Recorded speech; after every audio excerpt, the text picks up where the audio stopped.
Hey guys, so this is just a short talk on what I'm calling the anxiety gap and this question, why am I more anxious than my partner? The I in that is a mum. I've had some people message me saying, actually, my husband's more anxious than I am. But that is definitely not the norm. What we usually have is, this guy here with a toddler hanging upside down and not a care in the world. But if we look at here, this is a lot more universal, I would say, that we've got this very anxious mum and a dad who, for reasons I'll come on to, often feels quite defensive. Um, and if I look at my own personal situation, this was very much what happened to us. My wife was incredibly anxious. She seemed to be primed to really focus on the stuff that was going wrong. And yeah, we had the usual problems around uh, feeding and sleep. But for me, and I think this is true of a lot of dads, my big fear was that I wasn't going to kind of bond with the child. There would be nothing there. And none of that happened. Like, I was instantly in love with this baby, and we got on amazingly, and everything was great. And I thought that my wife's anxiety really was an attitude problem, and that if she'd just been a bit more glass half full about the whole thing, then we would have been having a great time. And for her, she thought that my lack of anxiety, my sort of laissez-faire attitude towards the whole thing, was just me being a bit shit and really not caring enough. Like, why didn't the world present itself in the same way to me as it was doing to her? And this talk really is to try and educate us a little bit about why there's such a difference. Because if we don't educate ourselves on this stuff, sorry, that's my son's pet tortoise. You can hear scrabbling around in the background. If we don't educate ourselves on this stuff, then it remains personal. And, Terry Real, who's an amazing couples therapist, said that what we tend to do in relationships is, oh, I'm not feeling great. Something's wrong. I don't know what it is. Oh, yeah, I do. It's you. It must be you. And that's a very human response, but it's a very unhealthy place to be in a long-term monogamous relationship. So if we educate ourselves, we can get past this idea that it's personal and that the problem is the other person. And, why? Why would I be the person to tell you about these things? Why should you listen to me? You should listen to me because basically I have three kids. I had them quite young. So my kids are now 16, 14, and 12. And so I've been able to watch my mates who I was really out of sync with have their children and be like, oh, wow, despite us being different people and our wives being really different people, you're going through exactly the same situation, almost identical situation, scenario that I was going through. And actually, this wasn't about me and Eloise. This is something systematic. There's something else going on here. So I got very interested in what that was. I started reading a lot of books, and I now have a podcast. And what do I want from you? What am I selling here? Why am I giving you all this wisdom for free? I want you to listen to my podcast. Okay. I want you to listen to the Be a Happier Parent podcast, where I have interviews with all these amazing authors and therapists and psychologists. The other thing is that I have a course. I do the course on Zoom with couples, and I would like people to come and try my course. I'm not going to turn this into a 20-minute advert for my course. I will send you all details of my course. And if you want to try the first unit for free, then you can come and try my course. But what I want today is for us all to come away feeling a bit close to this. So we've got a dad now. Look, he's got his mortarboard on. He's educated. He understands the stuff. He understands what's going on with the anxiety. The kid still thinks he's a legend. The guy next to him thinks he's a legend. It's all going really well for him.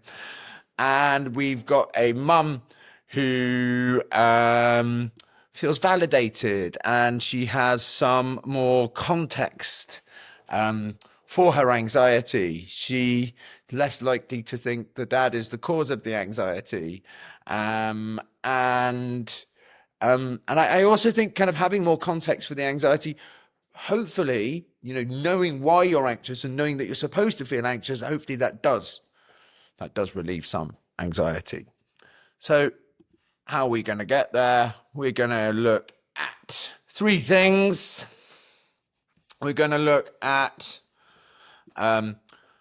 biology. We're going to look into the kind of neurological shifts that happen for women and during pregnancy and birth, but also in the postpartum period, the changes in brain shape that keep happening, and the reasons why that anxiety exists and why it's functional. We're going to look at history. We're going to look at I've just, I could talk about any one of these things for hours, but I'm just picking one headline for each, because this is just a short talk. History, we're going to look at basically the very different historical view we've had of the role of mother and father, which is something I just really wasn't aware of, just how different we think those jobs are. Something I hadn't thought of until I started reading these books. And thirdly, society, we're going to look at where we are now, both in terms of it being a transitional period for men, for fathers, for the role of father, but also the norms of parenting and how they're completely different to a generation ago, and how inbuilt in those new norms, there is a whole bunch of anxiety that our parents didn't have to deal with, our mothers didn't have to deal with.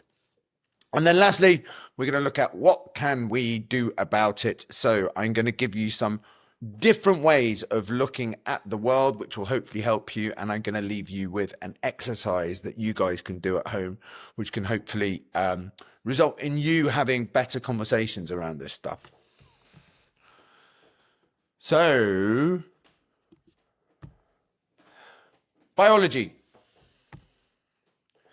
Changes in brain shape and hormonal shifts. I guess I think that the headline for this is that for most people who basically come through, and NCT has been their kind of introduction into the world of parenting, a lot of stuff is very, very focused on the baby and what happens to the infant. Like, how big is the baby at various sizes? Is he as big as a pistachio nut or a mango? And there's very little about actually what goes on for women and in the female body, and matrescence, which is the title of the book of the last interview I did for Be a Happier Parent. The becoming of a mother, the changes, the metamorphosis of a mother. So pregnancy and postpartum leads to structural changes in the brain. The actual brain changes shape. Hormonal fluctuations, which I think generally we're quite aware of those, even through kind of TV and film, of the hormonal changes that take place in pregnant women. We're sort of less aware of the fact that those continue massively in the postpartum period. And these affect moods, stress levels, and anxiety. And the reason why, to put it very simply, is to achieve this hypervigilance, this state of watchfulness. Lucy Jones described it often just as all-round hypersensitivity. And the reason is that it has function, because this is how we keep babies alive. We're kind of incredibly worried and we're nervous because babies are delicate, and this needs to happen. And I think what's really interesting is that until 2016, so very recently, we thought that these changes were only available to women. We were thought they were something that happened just during pregnancy and as a result of childbirth. But actually, someone called Ruth Feldman in 2016 did a study with gay dads, and they found that all these things happen in men. But I think what's really interesting, it doesn't get picked up on enough, is that it only happened in one of them. So yes, if the mum was to die in childbirth, which let's remember used to be incredibly common. And the dad was left looking after the day. All these things, all these changes in brain shape, all these shifts in hormones, they would happen within the man. But when there's two men, when it's two gay dads, they still only happen in one man. So nature only wants, we've only evolved for one of us to go through these changes, for one of us to be hyper vigilant, because actually it's not functional for us to both be in that in the same place. And I think that's a really helpful thing to remember when we're having those moments of. I mean, I'll give you an example from my first child. Everyone gets stressed, right, when kids don't sleep. But my wife would get stressed when she was sleeping for a long time. So there'd be this thing where she'd be like, "Go, can you just, she's been asleep for more than 4 hours now. Can you go and check on the baby?" And I'd be like, "No, because it's going to wake the baby up, which is the thing we really don't want." Right. And she's like, "Please just go and check on her." "No, it'll wake her up." "Fine, I'll go. Please don't." My wife would go, she'd check on the baby would wake up. I'd be like annoyed. I thought she was being preposterous and I felt like I'd been ignored. And I got really defensive about it. But actually, if I'd known this about the hypervigilant state, if I'd been able to look at the world through her eyes, we would have been able to come together around it and be like, "Look, this is what you're going through. You know, do you still want me to go and check on the baby? You know, if you can't handle the anxiety around it, then yes, of course I'll go and check." So I just think we can see how educating ourselves, having this information means we can have these conversations in a completely different way. We'll move on to history. And one of the things that, as I said, I hadn't really thought about was, and a lot of mums don't think about until they become mums, is all the expectations that exist around the role of mother and what mother is. And good mums are self-sacrificing. They put themselves last. They put the infant first and the family first, actually, in all matters. They're not really allowed to think about themselves, good mums. And they're always happy. They always enjoy it. Where do these messages come from? They come from everywhere. But that one always makes me think of Mary holding Jesus. Jesus is never kind of like, ah, and Mary's never kind of stressed. She's serene and she's calm. And that is what a good mum is. Motherhood is the ultimate realization of their role as a woman. We don't have that as men. The kind of the link between fatherhood and masculinity is less strong than motherhood and femininity. We're basically still supposed to work, and they alone bear the responsibility for the care of the child. Spelled bear wrong there. And it's all instinctive. They should just know it. Good mums just know it all. It's all, the maternal instinct is still something we really believe in. Actually, mums do a lot of studying and a lot of research, and they learn all this stuff. It's not an instinct at all. I guess apart from the biological stuff we've just talked about, we could sort of say some of that is instinctual. Whereas fathers, it's a very short list, really, of what fathers have been historically. We protect and provide. And it's important to say that those haven't gone anywhere. You know, if there was a war, if the war kicks off tomorrow, it'll be me that goes and fights in it. And the provide one, even though women are now providers as well, men are supposed to provide. Like, it's very, very difficult for us to we have to explain being full-time dads, or the stay-at-home dads I speak to feel they have to defend that position in a completely different way than stay-at-home mums would do. So we have, in many ways, it's a really exciting time to be a dad, right? We've got this latitude with the role that where we can make it ourselves. But in terms of, we can make it our own.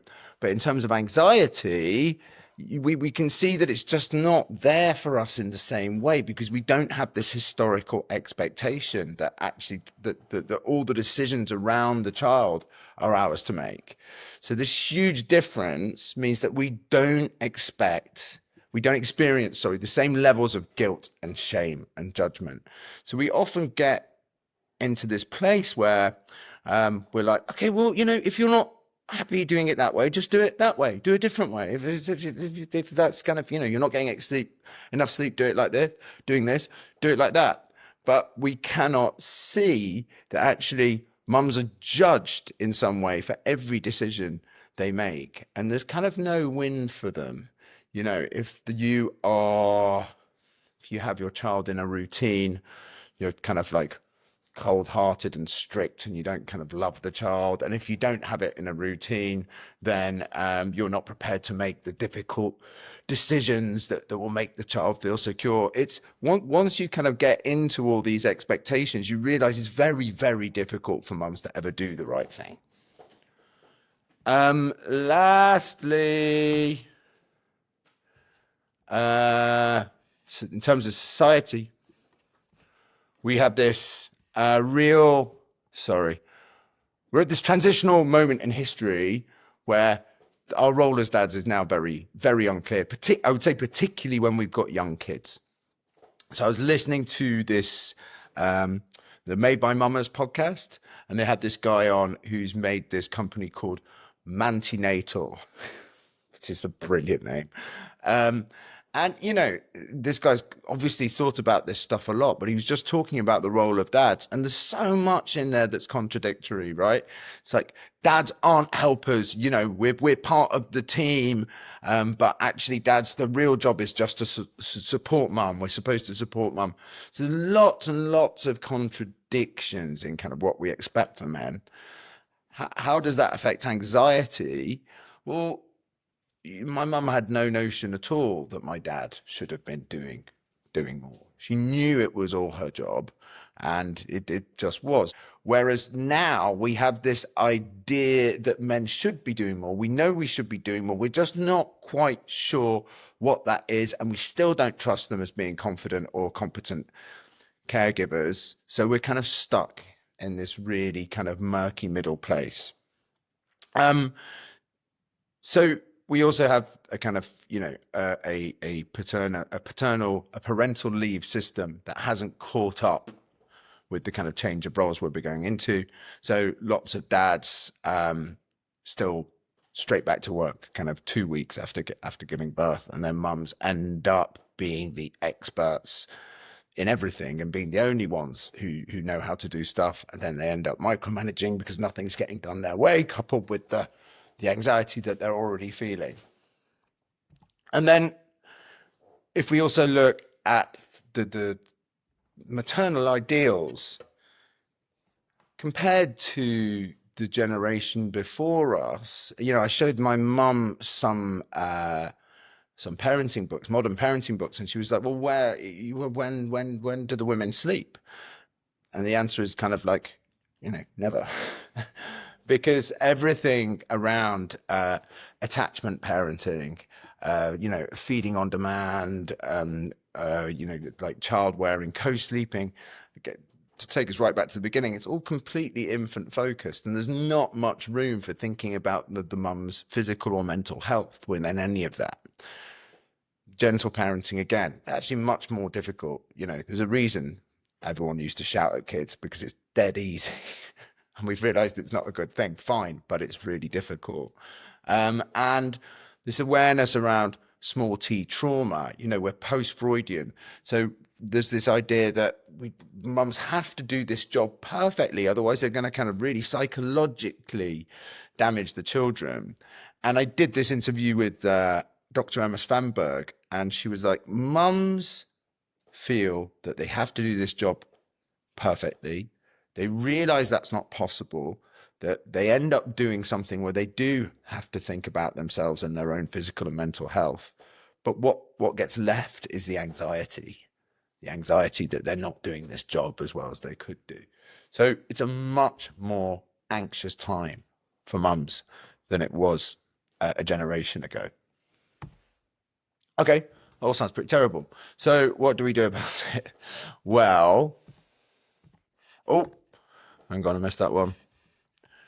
Yes, so sorry. Again, it's coming back to this idea that we now have this idea that there should be equality between the sexes. There is an expectation that things will be more equal, and then it's a real shock that that actually doesn't emerge, um, in particularly in the early stages of parenting. So what do we do? Empathy is the first one. If I can bring it up, yeah. Um, so I thought I'm currently a trainee counselor, and I thought my tutors came up with this, but apparently it's Brené Brown. But this is empathy is if sympathy is standing on the edge of the ditch and looking down into the ditch and being like, "Oh, that sucks," then empathy is getting in the ditch and lying down with someone and being like, "Yeah, no, this is shit." And I think our desire as men to be compensatory to the mood, to the anxiety, to lowness, and be like, no, everything's fine, or we're just going to muscle through it. It's fine. That's, there's a very masculine thing. Um, and yes, all right, sometimes that can be functional, but what can be really, really powerful is to sometimes lie down in the ditch with the mum and think about all the stuff we've talked about today and be like, right, yes, okay, you are feeling anxious. This must be overwhelming. You have all these expectations on you that I don't have on me. You feel like you can't get it right, and really, really feel those things. And that can be an enormously powerful tool when the anxiety is really bad.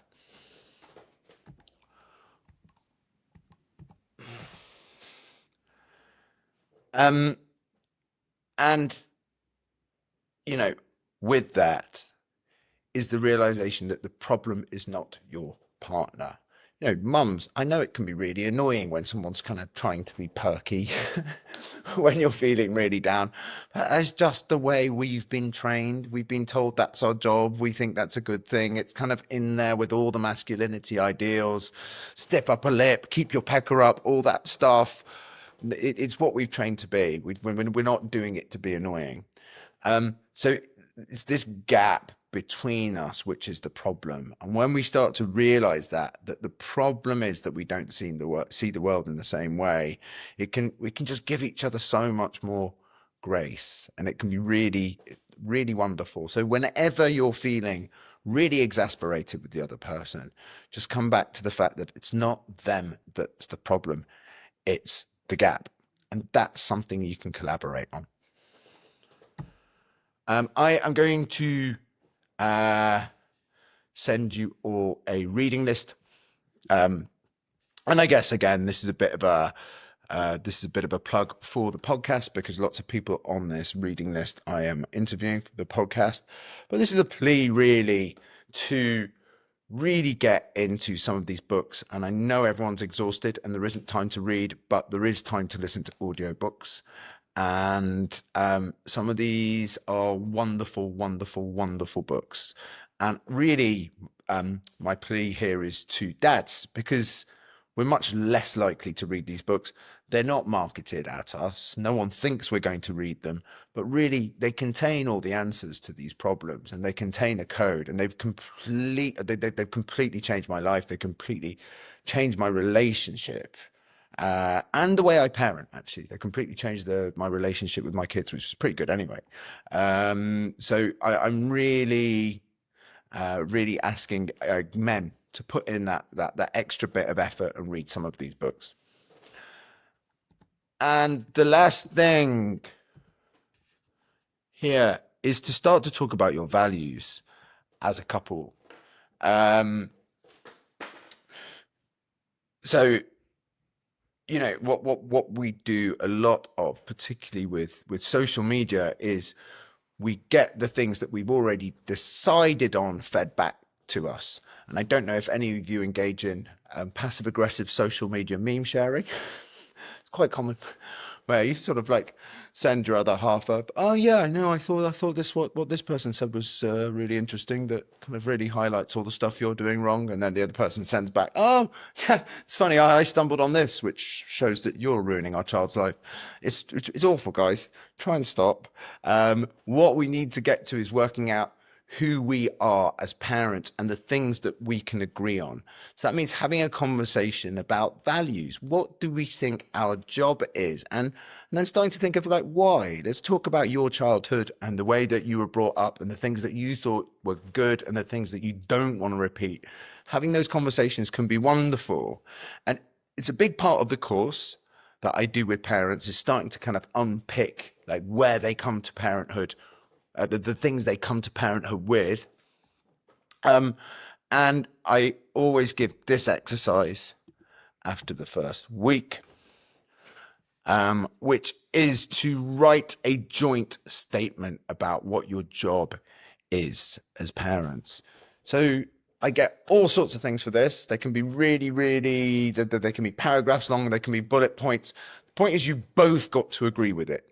It's something that you could read out about yourself and both have complete conviction about it. So you've got to work on something that you can agree on together.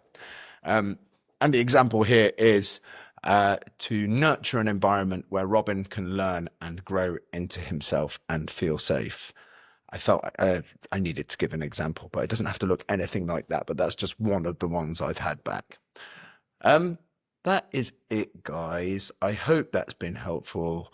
I hope you feel you've learned something and can look at this problem in a different way. And I hope I've given you a few tools for when that anxiety gap is really rearing its ugly head. Thanks.